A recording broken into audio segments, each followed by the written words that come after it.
नमस्कार. नूतन मराठी विद्यालय branch number news चॅनलमध्ये मी नितिशा तुमच्या सर्वांचे सहर्ष स्वागत करते. चला तर ऐकूया आजच्या ठळक बातम्या. यवतमाळमधील राळेगाव येथे 34 मुली बेपत्ता. या प्रकरणावर मुख्यमंत्र्यांनी स्वतः लक्ष घातले. संबंधित प्रकरणाची सरकार पूर्णपणे चौकशी करेल. मंत्री चंद्रशेखर बावनकुळेंची माहिती. आलुनिरोगाच्या प्रभावामुळे यंदा सरासरीपेक्षा पाऊस कमी पडण्याचा अंदाज. गाळयुक्त शिवार, जलयुक्त धरण आणि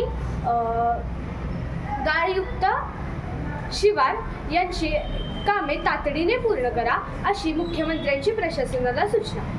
TCS धर्मांतर प्रकरणात राष्ट्रीय महिला आयोगाकडून 2 दिवसांपासून झडती सुरू आहे.